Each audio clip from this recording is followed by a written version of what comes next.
Hello, my name is Amy Smith.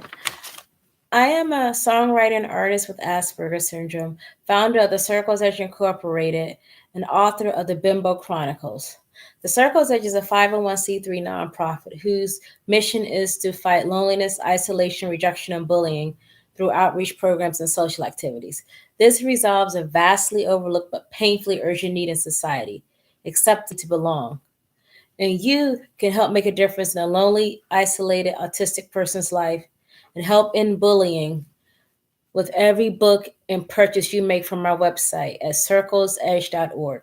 That's CIRCLES, like 5 or 6 different circles, EDGE, like the edge of this couch right here.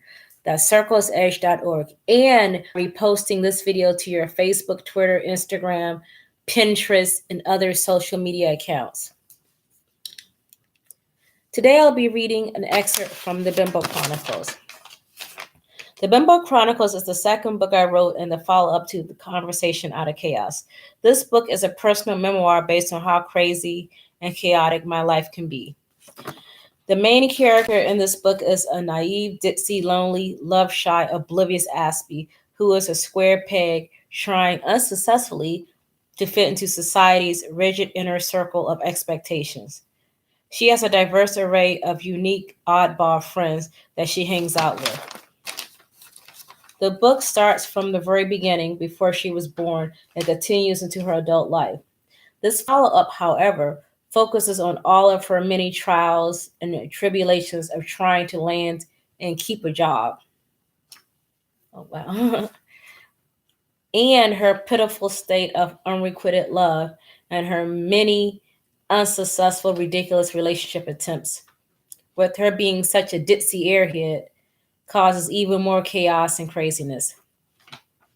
And lastly, and most importantly, the basic human need of her longing to be appreciated, wanted, and loved, and her lack thereof, along with her unfortunate being completely oblivious as to why. This goofy excerpt I'm about to read is a rant that she goes into describing her relationships and love life, or lack thereof. The scene is called The Worst, the Worser, and the Worstest. The worst, the worser, and the worstest. I got this word from Myro, the character's roommate, ex-boyfriend. She is the one who introduced me to the church I currently go to. He was a straight-up comedian and would say the funniest things, like how his friend's old car, which was a certified citrus lemon, broke down in the middle of a major road during rush hour. And that was just the worstest. I like that word so much I still use it today. It is a perfect word and way to describe the horrible pile of men that unfortunately keep appearing in my oh so lovely life. Waleed, you're giving me crazy. I met Waleed sitting on the steps of his apartment complex. Like Snoop Dogg, he was tall, slim, and extremely sexy. Definitely one of the sexiest guys I dealt with, and a walking whore. Like most foreigners from Africa, and in particular North Africa, he worked at Peace Delivery and also needed a green card. He unfortunately had been in America too long and was tainted. He knew English, had a car, and an efficiency apartment with only 2 roommates, unlike the typical 20 roommates in a 2-bedroom. I will call him all the time and show up unexpectedly because his asshole roommates will always lie for him. They lied that he was never home. He would stay out in supposedly Maryland with his queer French friend, as Floyd, a friend of mine, called it. And I agree with Floyd.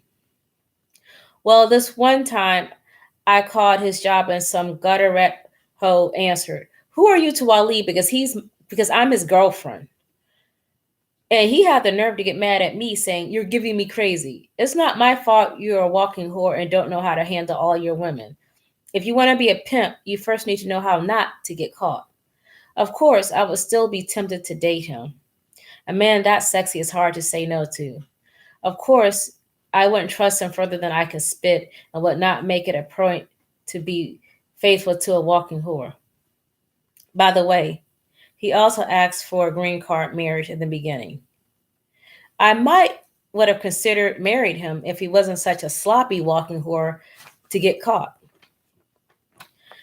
Another African for marriage. Well, this extremely tall Nigerian who I met came when I came home from my daddy's funeral.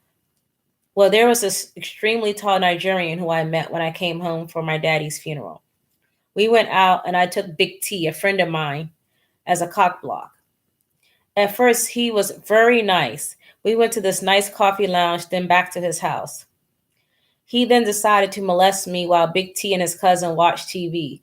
He spoke of marriage and how once I marry him, it will only be me and him, no one else. Not my friends, Big T, his cousin, nothing. Well, I decided to give him my number in Japan. Besides, who would actually call me way over in Japan? Well, he did. And a lot. He'd always call just as I would finally fall off to sleep, then argue at me for not calling him back at the exact time he told me. He was very bossy, possessive, and quite annoying. After a week or so, me dealing with him, waking me up, and then fussing at me for not calling him back, excuse me, I cursed him out and told him never to call me again.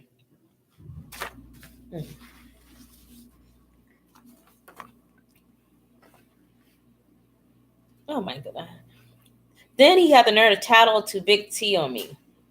Big T called and asked what happened. I told Big T what I did, and he laughed. Last I heard, the African needed a green card and marriage ASAP before being deported. I think he made arrangements with this weed-head lesbian. Unlimited weed and 40 ounces for marriage. I don't quite know whatever became of that situation. Oh well, I, I'm quite desperate and want marriage, but not that bad. Leftover useless peasants. These peasants are so insignificant and low on the evolutionary chain that they only get a few sentences. PJ was this attractive juvenile delinquent from high school. He also was a public high school dropout. He disrespected his mom by cursing her out for getting caught skipping school and trying to have sex in their house. Passed gas on my windshield and was in and out of jail and very rude. I sent him a beautiful card with a ketchup-filled tampon. I should have used real blood. And there's this peasant named Crocodile who lived in the Section 8 homes near my apartment. Crocodile is a low-class weedhead with no money nor car and goes door to door begging for money and rides. He's attractive, but there are still members of the male species living on Earth for me to deal with this bum. And there was this Irani peasant I met at the DMV one year. He was there trying to get some ID and spoke 13 words of English. We exchanged numbers because whatever. He'd call and not understand a thing I would say. Hello, what are you doing? I'm watching TV. I don't understand. What are you doing? I'm making a sandwich. I don't understand. What are you doing? I'm talking on the phone. I don't understand. Are you coming out? Really? Now, what the heck is that all about? Why do you even call if you don't understand? And why do you keep asking the same stupid questions? After going through this a bit, I decided to go out with them. I drove my Nissan, picked him up at his apartment. I went straight to the gas station to fill my tank with his money. We went past a friend's house who wasn't home. Then I dropped him off back at his place. He said, "Wait a minute." I guess even with limited English, he wanted more than gas and go. He also promised to pay off all of my credit card bills if I married him, obviously for a green card as well. Through my niceness of not cursing them and a few others out, like this compulsive lying Jamaican dummy named Aaron and this sexy New Yorican with rotten teeth who was straight up insane, they kept coming around until they finally got the picture. I guess you must yell, curse, and smack some people for them to get the message.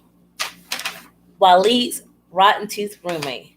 Well, last but definitely not least is Waleed's rotten tooth roommate, who spoke no English. He was from Africa also, and quite sexy, until he smiled. He worked at a fashionable clothing store in Georgetown. He dressed like a model and was tall, slim, and dark.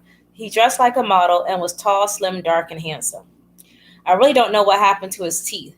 They were all orange, brown, black, chipped, cracked, or gone. Surely he had some whole, complete yellow teeth left, but he had so many black and brown ones. It was distracting. It was hard for me to even count. Wanting Waleed, I dealt with Toothless, assuming and hoping to find Waleed. Rotten Tooth took me to his place, where Waleed was of course not, and started filling me up. The fact that he kept trying to kiss me with that disgusting mouth was such a turnoff. I politely kept moving away to wait for Waleed. Waleed never showed. Perhaps he was whoring around having sex elsewhere. Once I realized that, I told Rotten Tooth I had to go. Perhaps he can get some false teeth to place over that mouth of his. Well, I guess it doesn't matter. He'd probably be deported soon anyway, and those teeth are perfectly fine from where he can find where he is from. Well, I'm sure, in fact, I know that you enjoyed this festive, whimsical, crazy excerpt of the Bimbo Chronicles, which is out now. You could get it at Barnes & Noble's, Borders, Amazon, Target, our website, anywhere books are sold. The Bimbo Chronicles is a quick, easy read for teens and adults alike. And with every purchase, a portion of the proceeds goes towards our outreach programs and social activities, such as our weekly support group on Thursdays in Albany, New York, or our virtual events held worldwide. So log on to circlesedge.org today and buy this whimsical book, which is a great read for teens and adults alike, and help make a difference in the world. My name is Imeh Smith, and I thank you in advance for reposting this video to your Facebook, Twitter, Instagram, Pinterest, and other social media accounts, and for your support. Bye.